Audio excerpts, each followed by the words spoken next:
Hello everyone and welcome back to the Elite Endurance Podcast. Today we're joined by the legendary Mick Woods. He's currently my coach at St Mary's here. So welcome to the show, Mick. Thank you very much, George. Pleasure to be here. Yeah, so I really want to know how did you first get into running? Well, I started really when I was at school. But when I was at primary school, they only ever used to do things like 100 metres and egg and spoon race, sack race. And of course, that's something that I was never any good at because I didn't have great movement skills.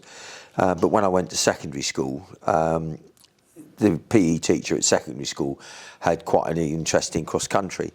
So I started to do PE as we always did in those days within lessons. They sometimes started the lesson with a bit of a cross-country run, and I suddenly found out that I was, reasonably good at it. I wasn't necessarily the best in the school at the time because there was some good, decent runners, but I found out, I was half decent, and I could probably be a bit more, I could enjoy running as against playing football, where I always used to get pushed around or, wasn't a particularly skillful player. But from a running perspective, it enabled me to get a bit more respect within the school. People think, oh yeah, he's a good runner, and if you've got a little niche for yourself. But then what happened was I ran stuff like district schools, and I'd finish maybe in top 40 maybe in the district schools champs. And in those days, the district schools was very strong. It wasn't it wasn't like the district schools now, whereas almost if you turn up, you get in the district team for the county schools. For me, it was quite a qualifying process, and it took me until my final year at school that I made the district schools team for the county schools championships, because in those days it was top 16 that went. And in that final year at school, I actually finished third in the district schools, went to the county schools thinking, oh yeah, I got a chance of running really well, and I landed up having a real terrible run and landed up way out of it. So all the time I was at school, I didn't really perform at a very high level as such. But that final year at school was, the district schools was around the February time, and that was when I decided I was going to join the local athletic club. So I was already 15 when I actually joined the club. I wasn't running at a competitive level outside of schools. But I landed up joining the athletic club, and I went down to the athletic club, and first few times I went, I thought, oh, I don't like this. And in fact, what I did was I stopped. So I started in the February, and by sort of the beginning of March, I'd more or less given up and didn't want to go back. And, because I found it unfriendly. It wasn't like it was, these are nice people. It just like, it was, I felt quite isolated. And I wasn't a great mixer in those days. I wasn't someone that, was particularly outgoing.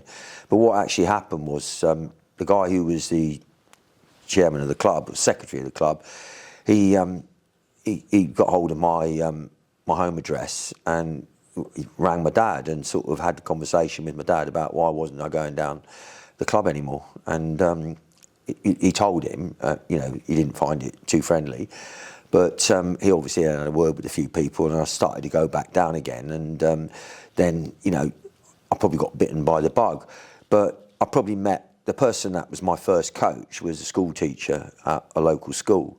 And he's probably someone that has still been one of the biggest influences on my life, from the point of view that he was an 800 metre runner, and he ran for Surrey AC at the time, which is now a defunct club. It was absorbed into Belgrave Harriers. But he was someone that was a very enthusiastic person. And so where I had the enthusiastic PE teacher at school, and that's, I've probably missed a little bit there, because one of the reasons why I stopped going down was obviously because I found it unfriendly, but also at the time my deputy headmaster was vice president of Aldershot Athletic Club, and he was the one who originally as well said to me that I should go down. But he was a javelin coach, but he also got onto the case as well. So it was a case of me, being not coerced into going, but it was a case of wanting to feel as though I find somewhere within the sport, because at that time I really was sort of not a great sportsman at other events. So for me, when I actually started to get into it, I suddenly found that with a bit of coaching, and primarily it was because of my first coach, he was the one that maybe inspired me to sort of develop as an athlete, and the type of training that he did, I responded to reasonably well, because I hadn't been doing. My training was like before the district schools. My dad would go out on his moped. Well, he had a Lambretta scooter at the time, and we used to go for a run. And he'd only get home from work quite late, so we were always running in the dark. So he'd be riding alongside me with the headlights of his moped, his scooter, shining on the road. And we used to have this, quite urban loop around the back of the housing estate where we lived. But it sort of developed from doing that into being part of an athletic club and being part of a training group.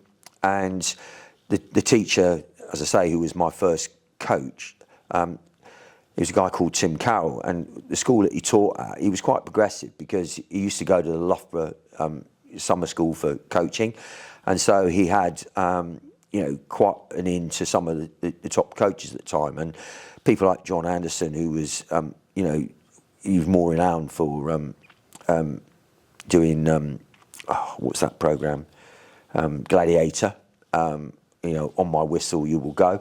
John Anderson came down and did circuit session in the gym, and he always used to get quite a few visiting coaches. So everything that he did, we could always do a gym session on a Tuesday in the winter.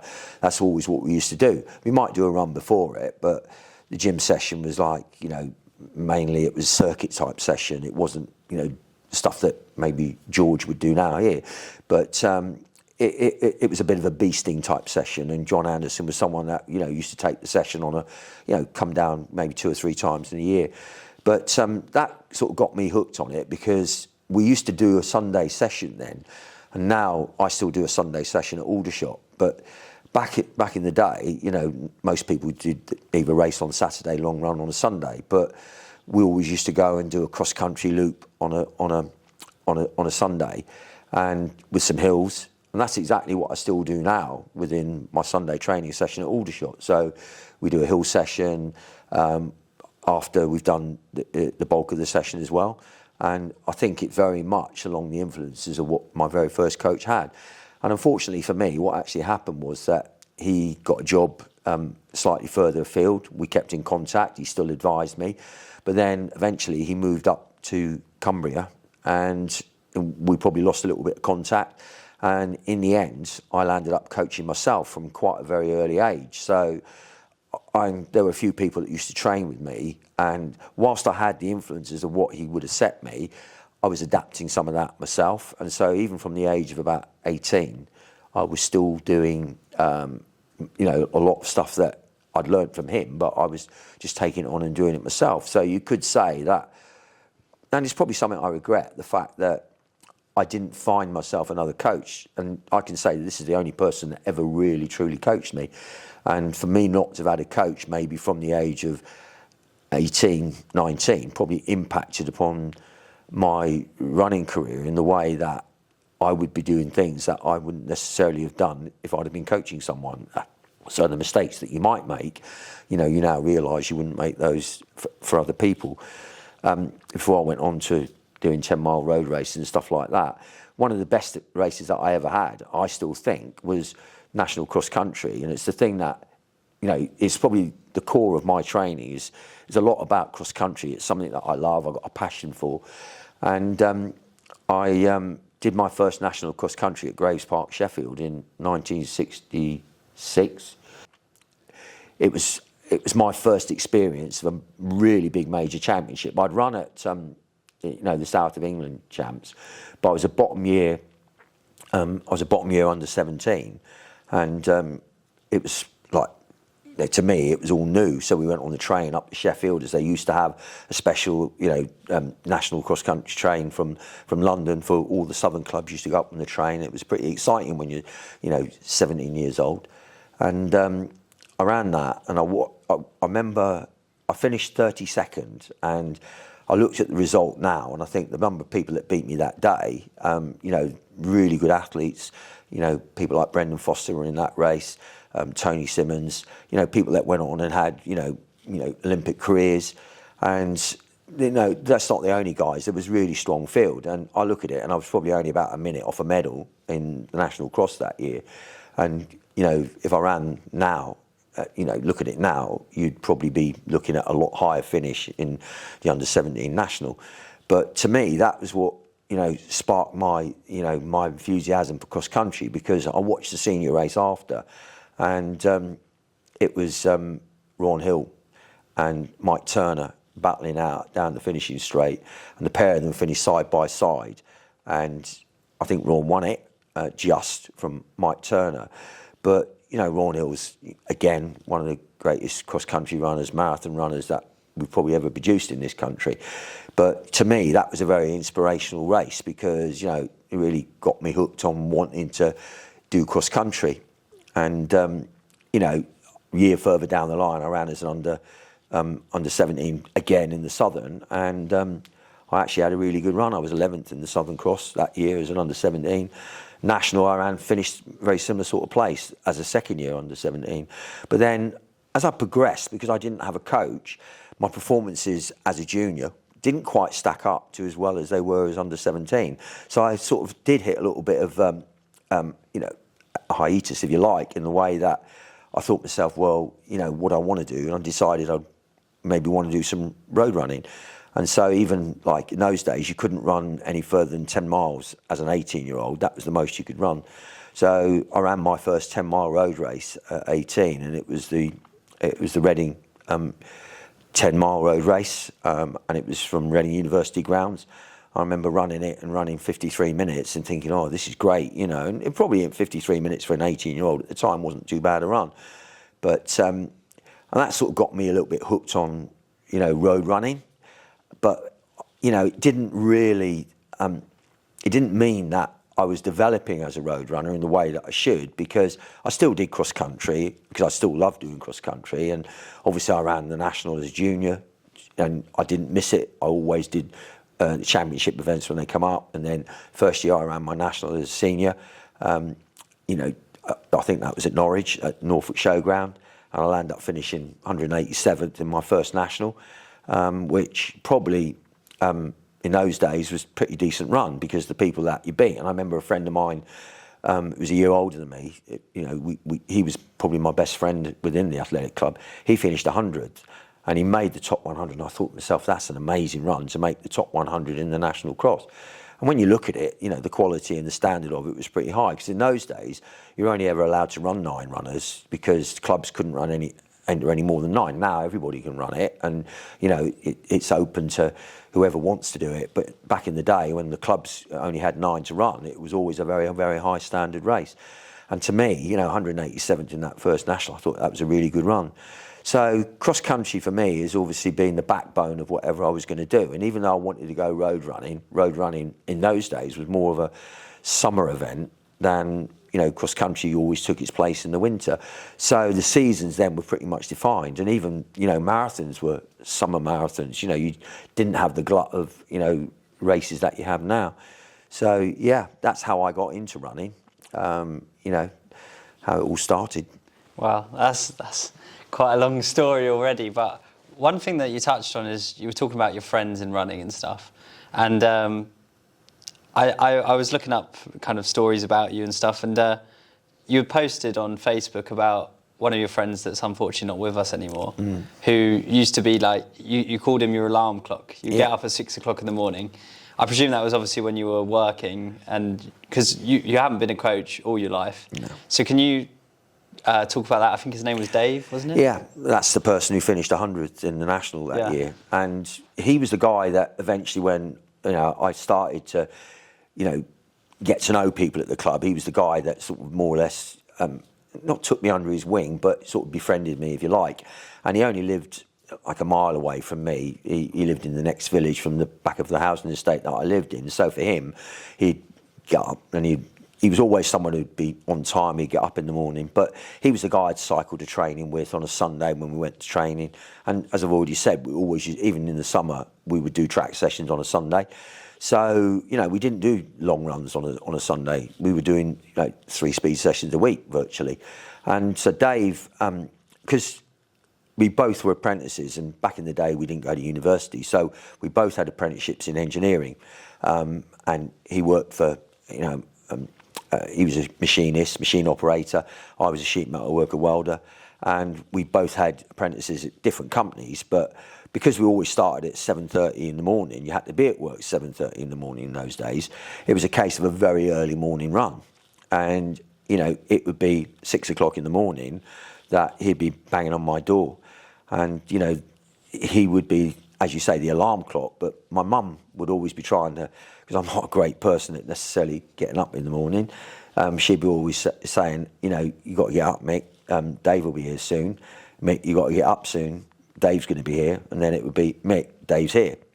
And from the point of view that he was the person that was there, and we'd go out in the morning, we'd start a run, and normally it was around probably between 6 and 7 miles, depending on what day of the week it was.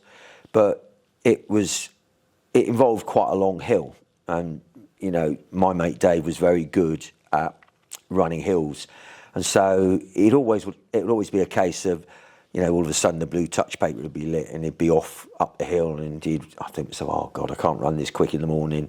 But he always wanted to make the runs quite quick in the morning, so it was a case of that sometimes we'd be maybe overdoing it and racing a little bit within that run.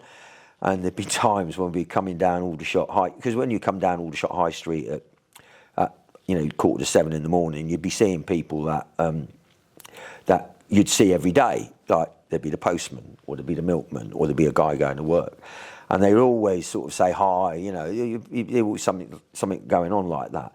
But him and I would often be running down the road and would be sort of arguing with one another. We'd be saying, "Stop racing," and it would be saying, "I'm not racing, you're racing," and that was the way it'd go.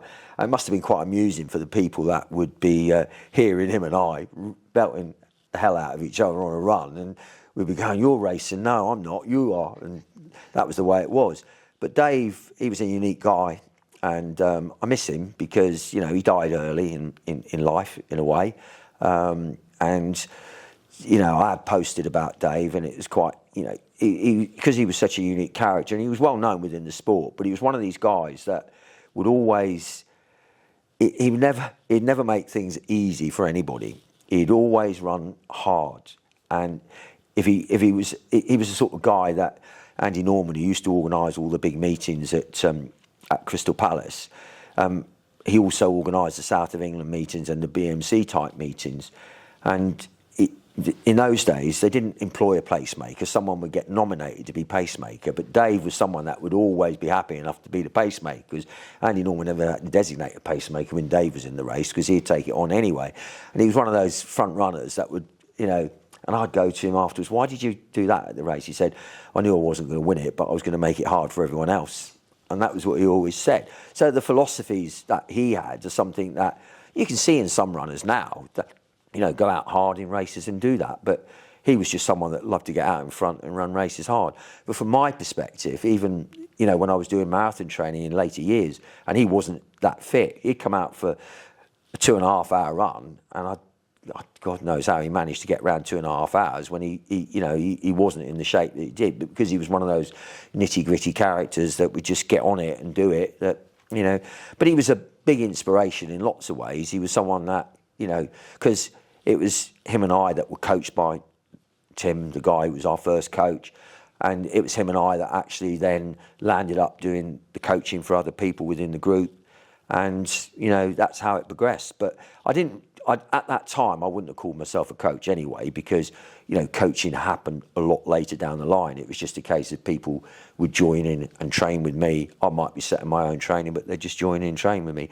But Dave was one of those people that was always there, always in my life. And, lots of races that I did abroad, even some of the races, did some of the few early races. Yeah, and I think that's quite interesting, like the way that you're talking about kind of racing efforts, because even now, even in some sessions, it almost feels like some people are racing. But it's actually kind of, I've noticed your philosophy of coaching kind of seems to be like, if you're taking the hard days hard, you can take the easy days a bit easier, but it's still always kind of that top level kind of pushing yourself onwards that actually unlocks like new bounds in like your training. So does that kind of come from before, when you were obviously running yourself? Yeah, I think, for me, like, whenever I did a session, I would always run it to the best that I could. So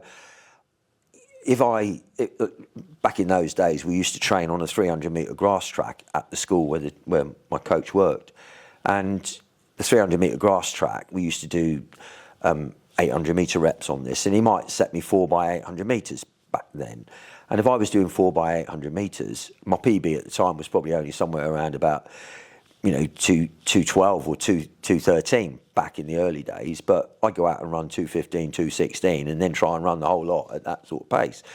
But, I could probably recover a lot quicker because my friend Dave had more of a higher end aerobic engine than I did. And his ability to run, faster and quicker, like for me, I couldn't run 400 quicker than around 57 seconds because back in the days when we used to compete in local league races against the army, we used to do a 4x4 and I'd get roped in at the last minute to do the 4x4, but I'd be running 57, but he'd be running 53. But for me, to try and run quick was always difficult, but it didn't stop me wanting to do it. Like I might run, half a dozen reps well at closer to my top end speed than other people might. But my philosophies are very much that if it's worth doing, you've got to do it properly. And I didn't progress as an athlete by just sitting back and letting other people. Someone's always got to be on the front of the session. That's always going to be the case. And if you've got people that can push the session out, then others in the session will benefit from it. So to me, whoever's on the front end of the session is always the target. And I was lucky that my mate Dave was probably always on the front of it, so I didn't have to worry. But it meant that we always were training quite hard. And and if you're doing sessions, well, there's no point in not doing a session hard. And if you're going to go on the track and you're going to run a track session, well, you're going to go and do it properly. And that's what I always felt, because you can run. If you run on slower surfaces like the grass, where you might not run as quick, you'll be doing bigger volume, but you won't be running at the high intensity. But if you go on the track or you're doing something on the road where it can get higher intensity, then that's what you're going to look to do. So yeah, pretty much my philosophies are that, if you're going to do 3 reasonable sessions a week, then, why would you not get on them and run them quick? If you have to, if you run slower in the week because, you're recovering from those sessions, then, that's as it is. But I think young athletes will develop very, very quickly, and even people that come to university, they come with not necessarily a good, strong background of longer aerobic, and they'll develop quickly by doing, 3 types of sessions a week. Yeah, and I've definitely noticed that by like doing 3 sessions a week it's changed a lot of the way I kind of approach running, because I was used to doing probably 1 or 2 sessions a week maximum, and thinking that was a lot of volume. And then obviously you step up and you come here, or you go to any university in the country, and you are kind of hitting those 3 sessions, and it's exhausting, but it's great fun. And I always remember, it was probably a few weeks ago when we were in Lensbury and it was pouring down with rain, and we were running loops, and you just said, I wish I was a part of that. Do you ever get kind of jealous that you're not running anymore? Yeah, I think one of the some people run for not necessarily the right reason, and they'll run all the time. They might be at university, but then they'll leave university and they'll get work, get jobs, and they drift out of it. And even people that have graduated out of St Mary's and still living around the area aren't part of the group, and they're not running in the same way that they were when they were athletes. Now, the thing for me is that I grew up from a Harrier background, so from the point of view that, the club always had a long run on a Wednesday, you'd meet on a Wednesday for a long run, and because I was working as an apprentice right from the start, it was a case of there was not, later in life, there wasn't like a job that changed things. I was used to working. And so very much part and parcel of what you did was running to and from work. And, that's how running marathons developed.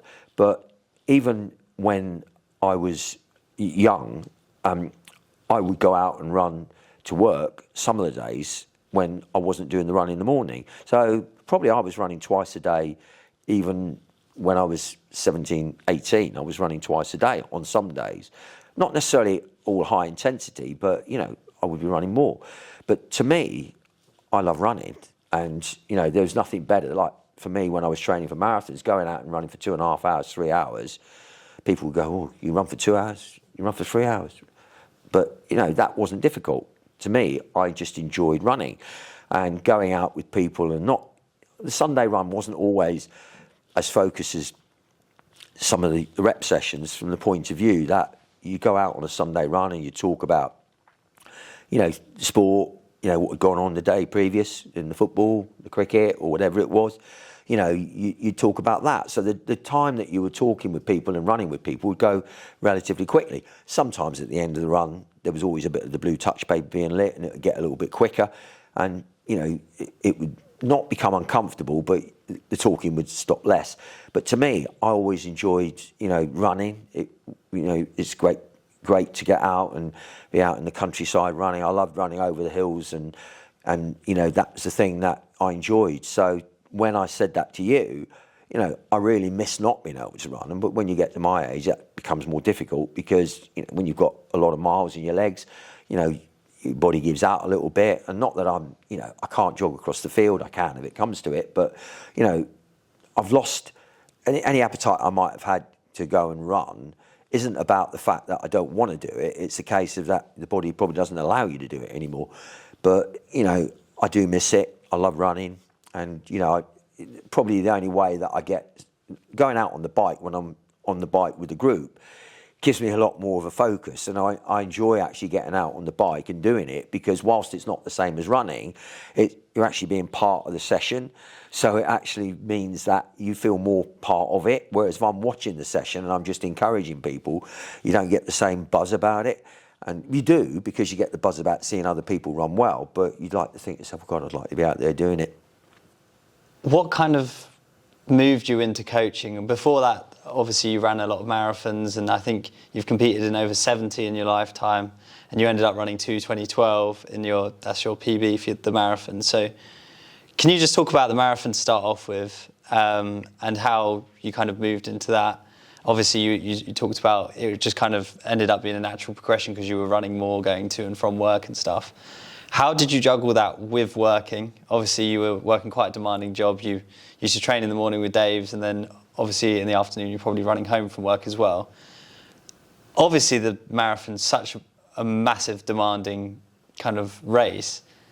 What was training like back then, and how has it changed now? Obviously, you've got new shoes, you've got new ways of nutrition and stuff like that, but what was it like back then? Right, so I think, for me, I didn't fall into running marathons. What actually happened was I couldn't wait to, get to the age of 21, because you couldn't, that's wrong to say, I couldn't wait to get to the age of 21. But, you weren't allowed to run a marathon until you were 21. And I always had an intention of running one. Even when I did, I wasn't as fit as I wanted to be. But there was a race which was the Poly Marathon, which was Windsor to Chiswick. And although it wasn't on what was the Olympic course, but, Windsor to Chiswick or to the White City Stadium or wherever it was that finished the Olympic marathon, that was like a classic course. So the Poly Marathon had evolved from it went from Windsor Castle and finished in Chiswick. And you couldn't run it now, because obviously the traffic would just be the prohibiting factor. And I knew that race was going to end, because sooner or later it was never going to run again, because the traffic was going to be the constraining factor. It was a 71 Poly Marathon. I ran it off of like 20 to 30 miles a week. And I did it only because I wasn't fit. I'd sort of had a little bit of, like a downside from running, in the way that I sort of had lots of stuff at work going on. I'd finished some studies at Tech College, which I was doing as part of my job, and I wasn't able to train quite as much as I'd have wanted. And like everything, there are a few distractions at times that come about in people's lives. And I would have said that probably around the age of 20, 21, I probably got a little bit distracted away from running. Not that I stopped running, but it just wasn't happening in the same way. So I said 20 to 30 miles a week. That's an exaggeration. It was probably more like 30 to 40 miles a week. But I knew I wasn't, in shape to run particularly quick. But I thought, I'm going to do it. And a couple of friends of mine who were older guys within the club, they were vets. and they always did the poly marathon, and I went along with those two, and they more or less were looking after me because I was like, how do you run this race? What do you do? And they said, you'll be all right. You just get on the start line, just don't go too quick, too early, you'll be fine. Anyway, I got on the start line, and like everything, you get carried away a little bit too quick. And I landed up running with a guy who was a half-decent runner, and we're running along together, and we were approaching 10 miles, and I thought I was running reasonably quick. And he said to me, I said to him, how quick are we going? He said, well, what do you want to run? I said, probably around 2:35, 2:36. And he said, you'll be all right, just stick with me, you'll be all right at that. So I didn't think a lot of it. And as we went through 10 miles, in around 55 minutes, which was like, 5.5 minute miling. And I thought, this is a bit quick. And I said to him, aren't we going a bit quick? And he said, no, you'll be fine, you're going well, don't worry about it. So I thought, right, okay. But obviously I was on a lot quicker than 2:35 pace. Anyway, I got to about 13, 14 miles, and he broke away from me and moved away. And I landed up sort of running and sort of was gradually getting slower and slower and slower. And I got to about 20 miles, and hitting the wall was really like something that you probably did in those days, but did I hit it big time? And I think I actually did well to finish the race. And in those days, the race ran past the Gillette factory on Great West Road. And I remember getting to the Gillette factory, and there wasn't that far to go.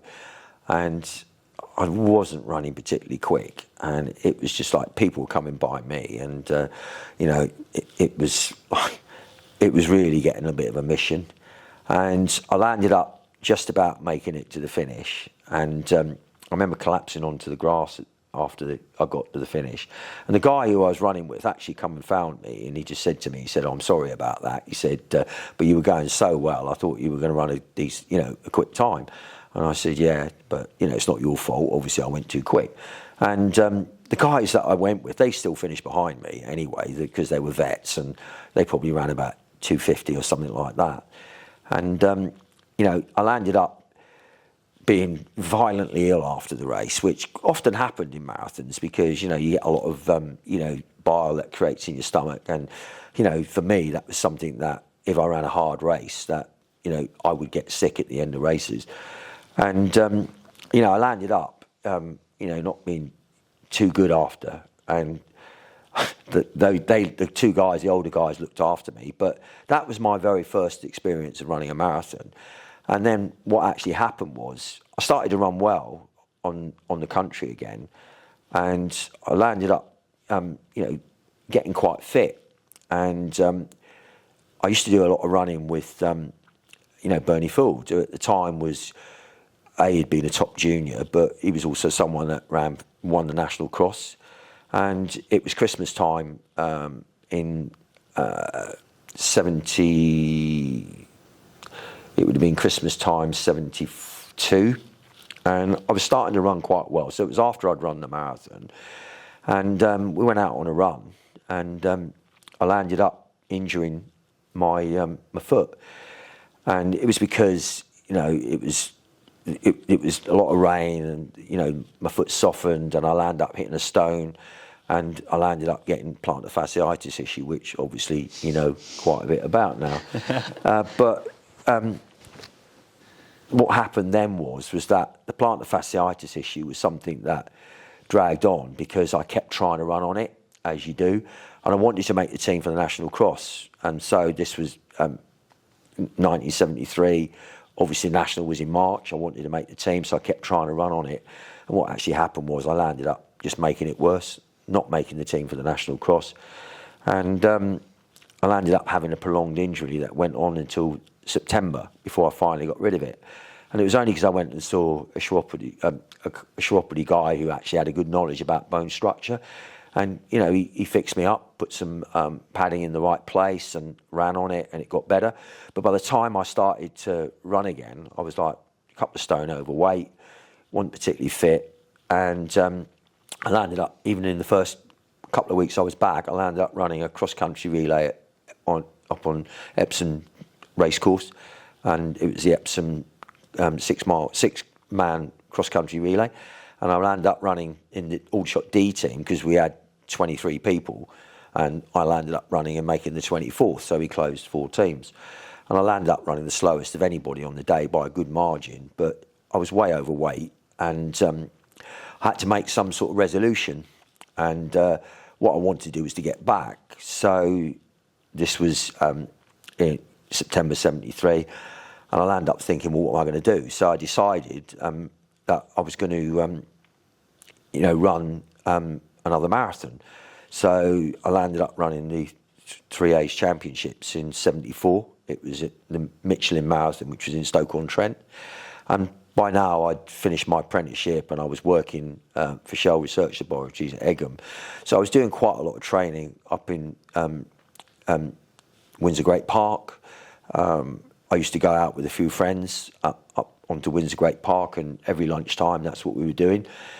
So I was getting a good session in there with these guys, so I was running quite quick and I was getting fitter. And so I landed up sort of targeting the Michelin Marathon, and I thought to myself, what do I want to run? I wanted to run sub 2:30, so I worked out a plan of how I was going to do it. Went up the night before, stayed with one of the guys I went with. He had a brother who was living in Stoke at the time, so we stayed with him, and the next day I ran the race. And I landed up running relatively even pace throughout, and landed up running 2:28, which I was really happy about. Second marathon, big improvement, and I felt really competitive, but I ran it more controlled and I ran it sensibly, and I was really happy about it. And that was the thing that then said to myself, well, I'm going to be a marathon runner. I want to run marathons because like cross country, I actually enjoyed running marathons. It wasn't because I was quite reasonably good at it, and I could run a marathon at a drop of a hat. I didn't need to do specific training. I had trained for this, mind you. I had trained properly for it, but then I thought to myself, I could be a decent marathon runner. And although I did a little bit of track, I wasn't particularly good at it. And then I ran my third marathon, which was going to be the Milk Marathon, which was Harlow in those days, and that was October. And I felt I was going to go out and run quicker, but I landed up running a 2-second PB because I got stomach trouble, and it landed up not being as good a run as I really had wanted. But that was the first time that I knew that I could be a half-decent marathon runner. But so that was, 74, and then 75 I had a breakthrough around 2:22, which shocked the guys that I was training with, because they didn't think there was any way that I could run as quick as that, because they said to me, I think, they said to me, what do you think you can run? And I said, I think I can go 2:22. And they said, really? You reckon you can run that quick? I said, yeah, I think I can run that quick. And I landed up running, again, a sensible race, ran even pace, and I landed up running 2:22. And that was a big breakthrough. Going from 2:28 to 2:22 was a substantial breakthrough. And to be honest, not running, only ever running about, a couple of minutes quicker was a big disappointment to me.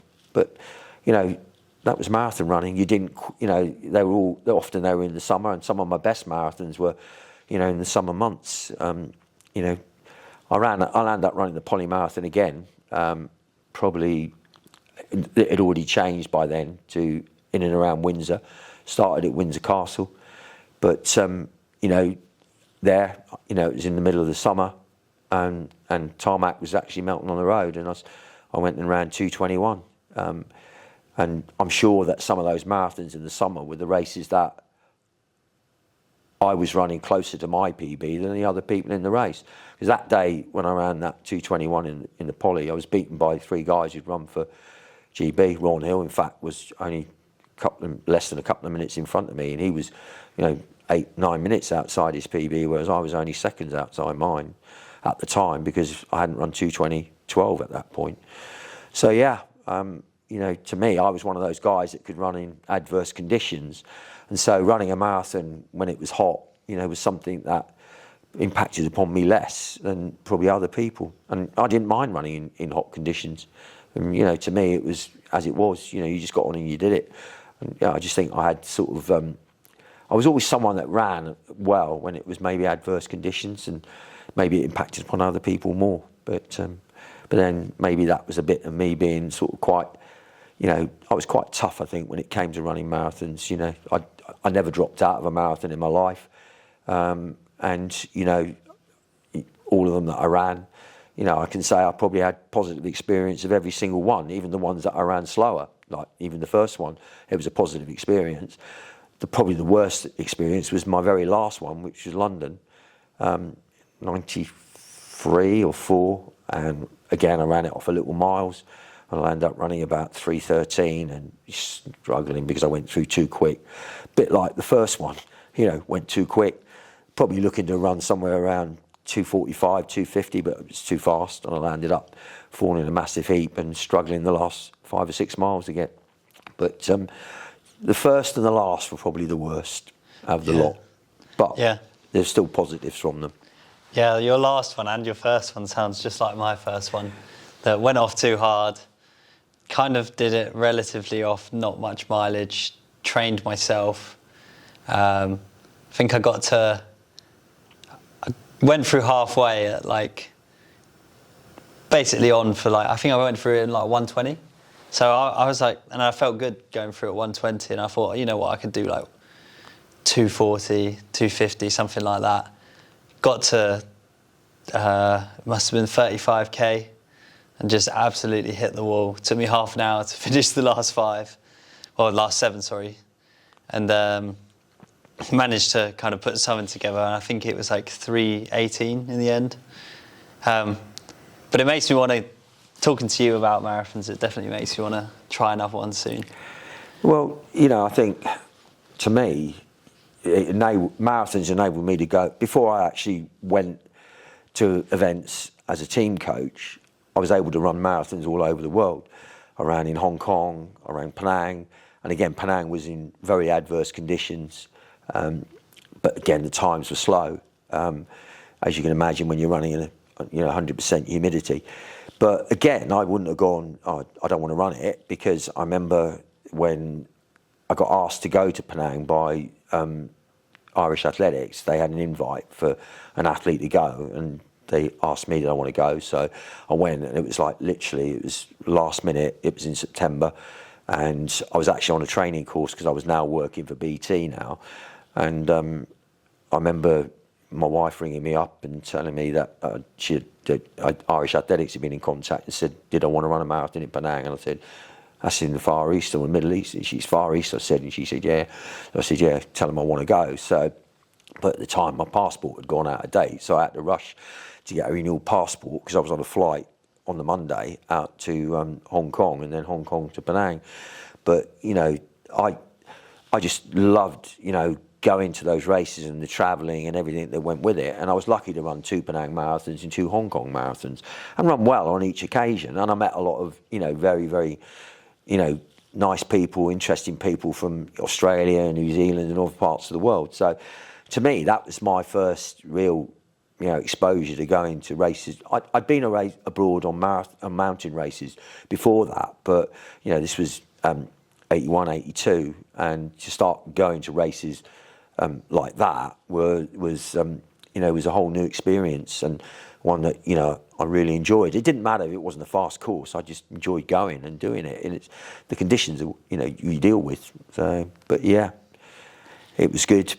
Yeah. So moving on from your marathon career, obviously you're now a coach, and you've been coaching at St Mary's. I think since 2003 you started as kind of contractual basis, basically just coming in, and then you've kind of become full-time as the years have gone on. How did that kind of come about, and how's your coaching progressed? Obviously you were helping out at AFD before then. How did you just end up moving into the coaching around role? 1986, what happened was, although I was still running, I started coaching a group of guys at Aldershot that were, apart from being a few seniors that used to do the sessions with me, I started coaching a group of under 17, under 20 men. And they were actually being properly coached.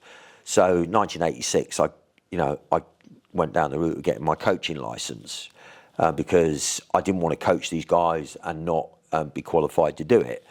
So there's not the same, restrictions as there are now, how, you didn't have to have a CRB checks or anything like that. So, but I wanted to get my qualification. So I landed up coaching, although I had sort of, coached people sort of like, people had joined in, done sessions. This was the first time I really started to coach. And from that, I started to develop a number of younger athletes, apart from the older guys that were always training within the group with me. I started to develop a number of, decent younger athletes. And it wasn't until 93 that I started to actually coach females. Up until that point, all I'd done is coach guys. So in 93, I started to coach females. And it coincided with Aldershot at the time not having very strong, younger female teams. And yeah, we still had teams, but we weren't winning events. And there was a girl that, I remember the secretary of the club at the time come up to me and said, are you interested in taking on any female athletes? Because there's a girl who wanted to join in the group. And I said, but her brother was already training in the group. And so she decided that she wanted to come and train with me. And she was the first girl that I started to coach. And from that, it sort of like started that I then started to recruit, not go out and recruit, although what happened was I used to go to all the schools races and you'd see athletes at schools races, and you probably wouldn't get away with it now, because in those days you might see an athlete and you might go up and have a chat to them and say, do you want to come and train at Aldershot? But I used to use the athletes themselves to sort of recruit people.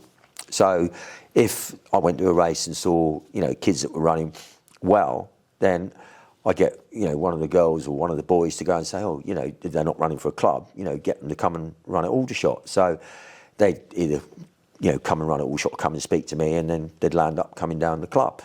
But it was a case of that I started to build quite a strong team of young athletes at Aldershot. And we won the under-17 national cross in, I think it was the winter of 93.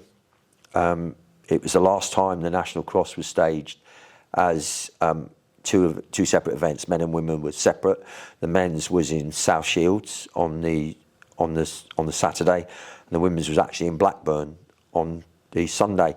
And I remember going to both. I went on the train up to South Shields, and the under-17 men won. And it was a really good performance because we'd only finished third in the Southern, and we'll end up winning the national cross. But the guys all stepped up and all ran well. And then the following day I went to the national cross on the coach to Blackburn, and my daughter was running. That was her first national. She was under 13 at the time. She was running. But I was actually coaching girls by then. So we landed up, not doing that well. I think we had teams in all the events, but they didn't finish that high.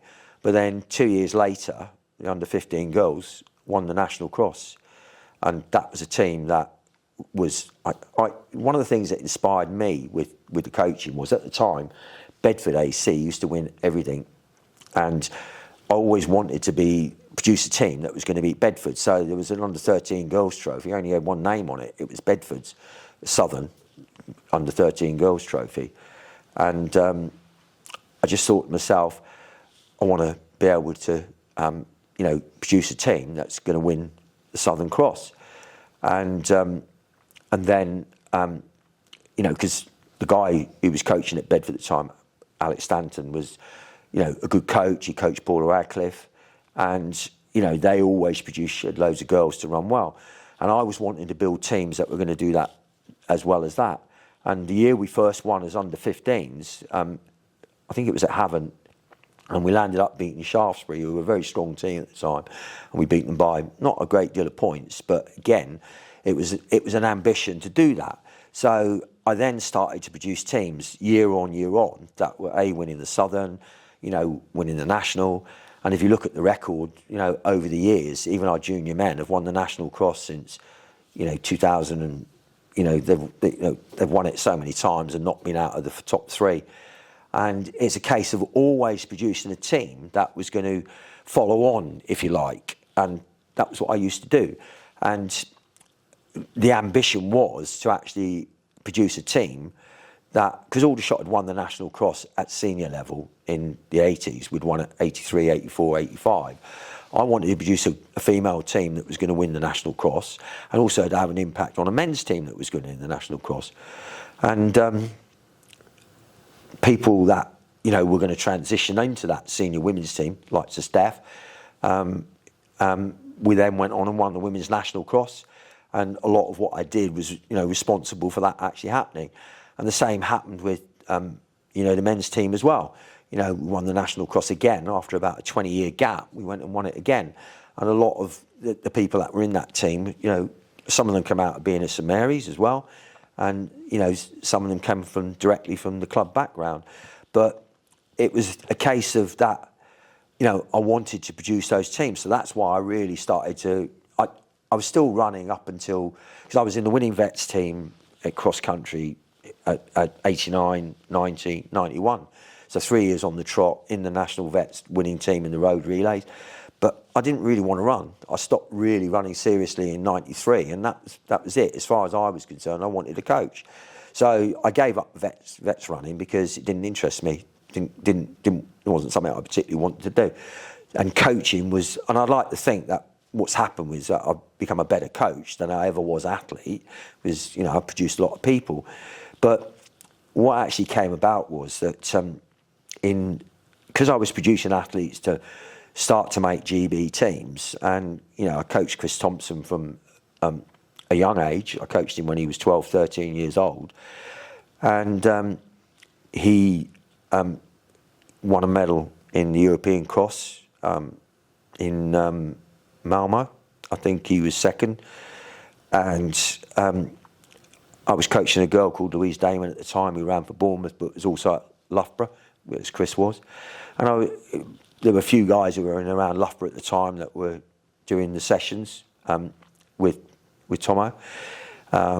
People like Ollie Laws, a guy called Dave Mitchinson, who in fact was the very first runner that I put in a GB team for the European Cross. He ran the test event in Charleroi, because that's how the under-20 race came about, from a test event. But what happened was, because I actually produced athletes like Chris to make GB teams and win medals at junior and under-23 in 2003, it's an interesting story. And from, you know, the point of view, a few people might have heard it before, but it was the summer of 2003, and I was at the British Champs at Birmingham, and Bud Baldara come up to me and said, "Oh, there's a job coming up at St Mary's." I said, "What, to do what?" And he said, "Coach." He said, "Alan Story's, you know, moving up in the role," and he said, "There's going to be a coaching role that's going to come up at St Mary's." And he said, "You should apply." I said, "Really?" Because I didn't have a degree. Obviously, I did an apprenticeship. I didn't even think that I'd ever have a chance of getting a job like that. But Bud said, "Yeah, you should apply." He said, "Dave Bedford's looking for someone who can develop not just the elite performance end, but looking at, you know, building the St Mary's University team as well." So I thought to myself, you know, no chance of getting the job. And then on the Sunday, the day after, because it was a Saturday, I spoke to Bud. I was stood by the 1500 metre start. I think it was the final of the men's 1500. And Zara Hyde-Peters was there, and at the time she was in the role that, you know, Alan Story was moving into, she head of endurance. And I just said to her, "Oh, I hear there's a job coming up at St Mary's." I said, "I'm thinking of applying." And she just looked at me and had a bit of a smile on her face and never said a word. Anyway, I applied for the job, and I got my daughter to give me a hand, because I hadn't written a CV. I haven't written a CV in years and years and years.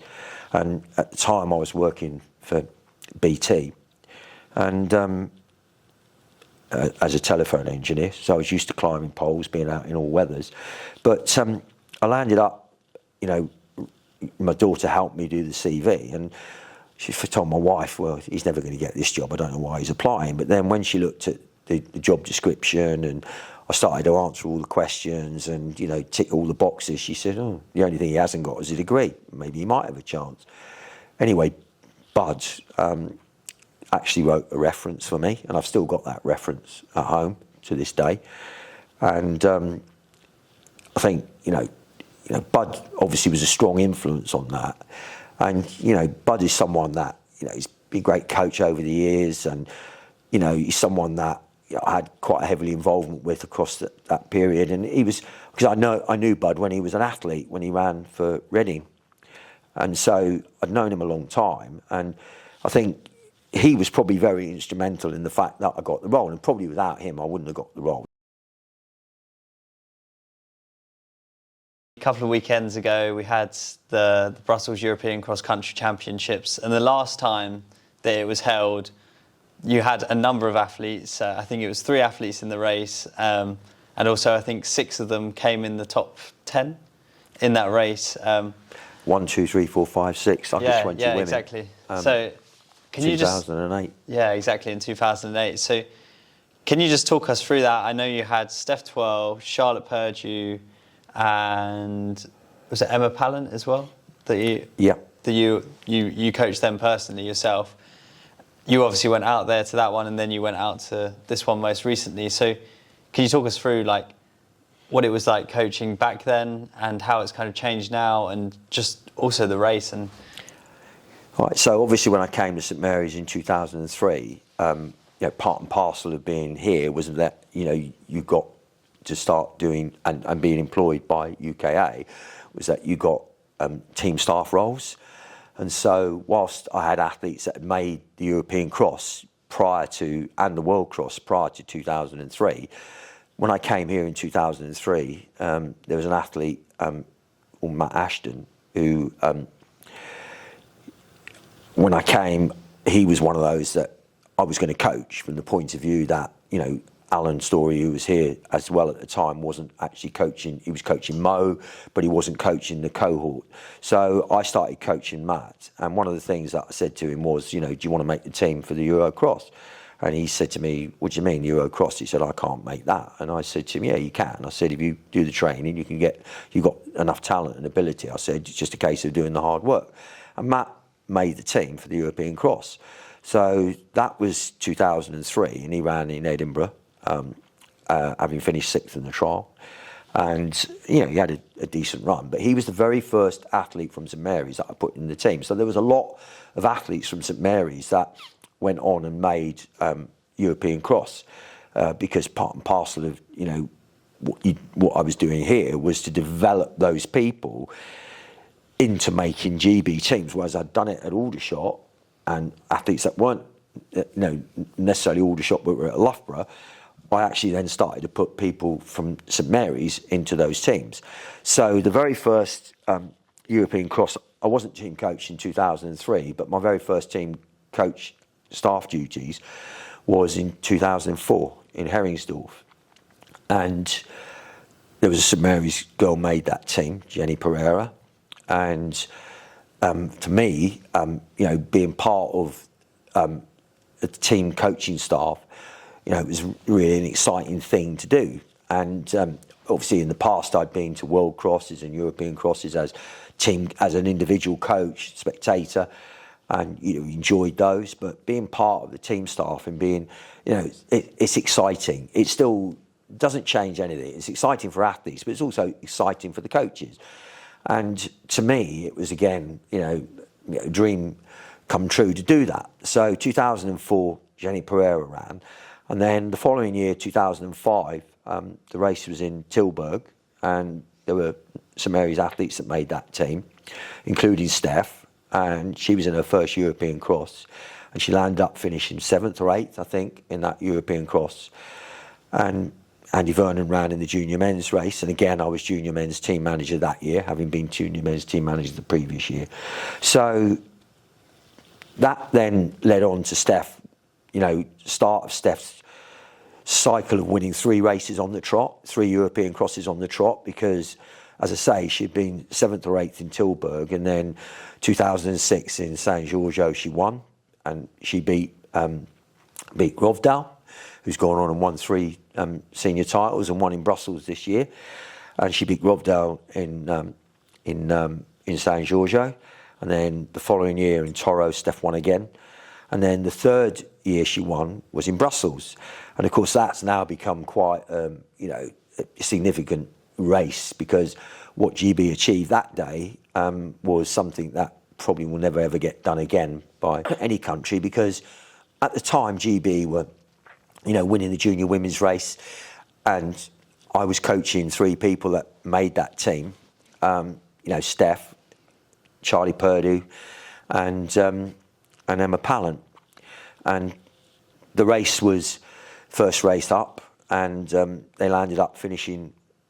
The whole team landed up finishing 1, 2, 3, 4, 5, 6, and it's interesting because Steph won it, and Charlie was second, Lauren Howarth, Lauren Hayes now was third, and Emily Pidgeon was fourth, Emma Pallant was fifth, and they were in those places for quite a lot of the race. And then on the final straight coming down that hill, a girl called Laura Park actually passed an athlete coming down that straight, and all the other girls were stood at the bottom of the hill sort of waiting for Laura to finish. And Laura come down the hill and went past the girl who was in 6th place and landed up making it a 1, 2, 3, 4, 5, 6, which no one would have probably thought would ever be achieved. But it was an outstanding result, and that championship was a very successful championship for GB. I was coaching other guys that made that team. A guy called Ben Lindsay ran really well in the under-23 race, finished 4th. Vernon was second. I wasn't coaching Andy Vernon at the time, but he finished second in the under-23s. But I think, then you could look at it and say that maybe it was slightly easier for GB to dominate it in the way they did, because maybe Europe weren't taking the European cross as seriously as they might now. And at the time, it was a good race, it was a good event, and it was a strong event, but I think it's moved on considerably.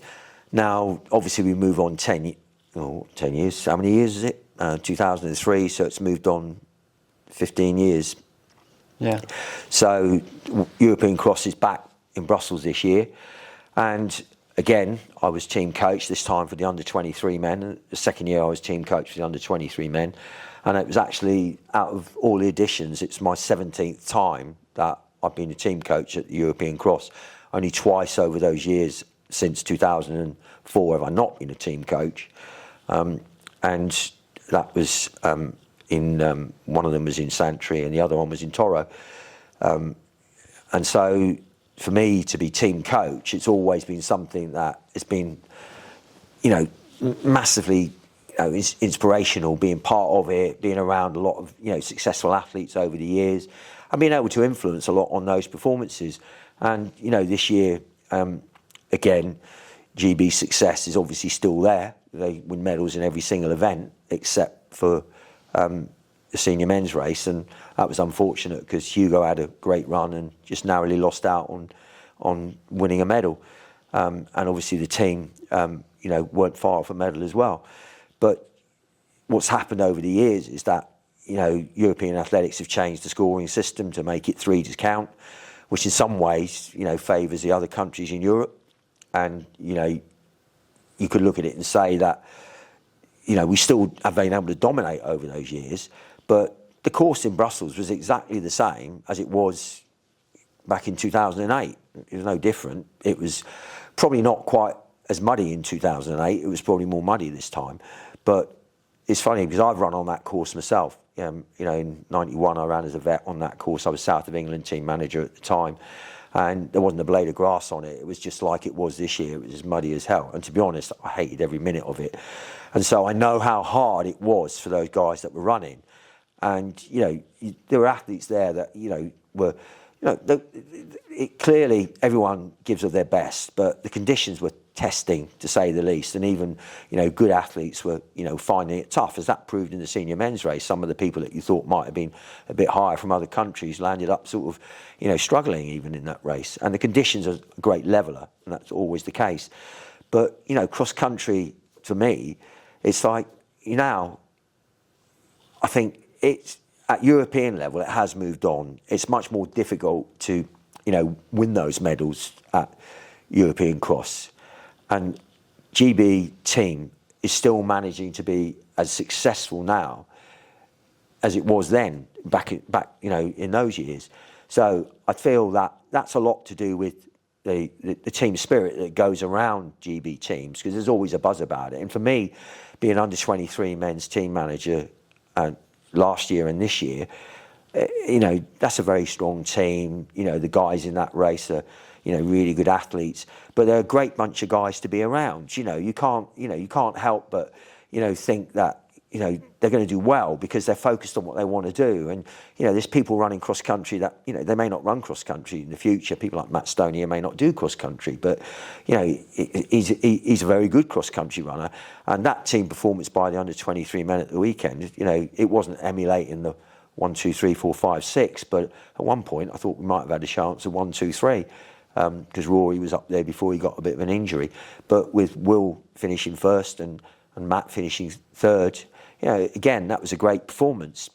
And, I feel that, cross country is a thing that if people like Matt Stonier can do that race, it's part of their development. And, being, Mo Farah ran cross country, Mark Scott ran cross country, all these people ran for GB. They're people that have used cross country as a platform to achieve better performances. And to me, it's what the backbone, not the backbone, it's like the groundwork, the basis of, endurance running. Yeah, definitely. And I think as well, you've been very modest in that statement of you talking about your career as a coach as well, because actually for 25 years now, you've had an athlete that you've coached personally compete every single year, up to this year include. So this year you had Katie Pye, who you coached, and obviously throughout the years you've had plenty more. How important is that streak to you? Are you going to keep trying to get it as long as you can, or? Yeah, it's interesting because last year I didn't have an athlete initially in the team, and then I thought, oh well, that's the end of a run, and Mark Scott pulled out quite late on, and Ellis got called up to run. So Ellis was the person that continued that streak. And it was at that point I actually sort of worked out, the number of athletes that had actually made the team. And I looked back at it because I thought, that's a run. I thought it had ended. I thought that was the end of it. But, I worked it out. And with the two that ran this year, it's over 80 athletes that have actually run, not just for GB, because apart from the athletes that have run for GB, I've also had athletes that have run for other countries. So it's over 80 athletes now. And it's not 80 different athletes, but it's probably 80 people over the years that have run. So it could be Steph 3 times, it could be Charlie Purdue twice, because obviously Charlie won the junior race twice, Steph won it 3 times, and Amelia Greca won it twice. So over the years, it's the times that someone has been in there. It's not different athletes. So the importance of that streak this year was I always knew that, one of the athletes would make it, because, I thought that probably Amelia had a chance to make that team. And she obviously did. And before he got ill, I thought James Dargan might have made the team, but, he was only first reserve in the end. But Katie only had an outside chance of making the team. And on the day she ran really well, got in the team. And she, on the day, meaning at Liverpool, got in the team and had a really good run. So, but Katie's just an example of another Aldershot runner that, not St Mary's background, but an Aldershot athlete, a young athlete that's now continuing the sort of the Steph, the Charlie, the Emma Pallant type progression that, I strive to do with athletes that come through from a young age at Aldershot. So, for me, having an athlete in that team every year, it's massively important. And the other athletes that I've had in there, like Anna Moller won it twice as an under-23 when she was here as a student at St Mary's. And I've had athletes that run for Ireland in the past, and even athletes that run for Lithuania. There was a Lithuanian student that was at St Mary's, and she ran for Lithuania in Lisbon. So, over the years, I've, put a lot of people in that team. Yeah, definitely. I think that really works well onto the next section of the podcast. So, as per usual, as it's tradition, I've already pre-shown you a photo of yourself running from back when you were a lot younger. Can you just describe to the audience what the photo is and kind of try and tell the story as much as you can remember from what the photo. Yeah, well, obviously it's a picture of. It was taken. It was in Athletics Weekly. I can't remember the year it was, but it would have been probably somewhere around late 70s, mid to late 70s, and it's interesting because one of my favourite distances, apart from running marathons, was 10-mile road races, and obviously recently we had the Great South 10-mile road race, and that's a race which I never ever did, and I always would have wanted to run the Great South because I think, it's a great course, it's a fast course, people can go and run quick, and having had athletes that have run, well on it in the past, Ellis, and this year Amelia ran well in the race, but 10-mile road races was always something special to me, and as I've already said, it was the very first distance I ever really ran on the road. That was a longer distance, if you like. So I probably ran more 10-mile road races than any other distance I ever ran in my life because I used to be able to run them, almost week in, week out. And the Wimbledon 10-mile road race, which is where that race was not particularly fastest course because it started on the track at Wimbledon Park where, like yourself, you've run on the track there in 5,000 metre races. But in those days, it was a cinder track. It wasn't all weather surface as it is now. But the race started and finished on the track. And I probably had a little bit of the my mate Dave syndrome where I landed up going out a little bit too quick. And it was right at the start. And, if I'm not saying I wanted to get in the photo, but the point was, I landed up on the front of it. And the first lap, it was like a lap and a half around the track or thereabouts before you went out of the park. And then it was, I think it was 3 laps around a circuit that went up towards the Common, but it went up quite a significant hill. And it was a pretty tough race. It wasn't, fast by any means. And there were some good guys in there. People like Barry Watson were in that race. A guy called Bill Weller who ran for Walton at the time. And he was a guy that I used to race a lot on the road. And I think this was probably around 77, somewhere like that. And I was running quite well at the time. I wasn't not running well. But I think I landed up running about 52 minutes on the day. Maybe I might have run 51 something. Well, thank you, Mick, for being on the show. It's been a pleasure to chat to you. And we'll catch you all next time for another Elite Endurance podcast.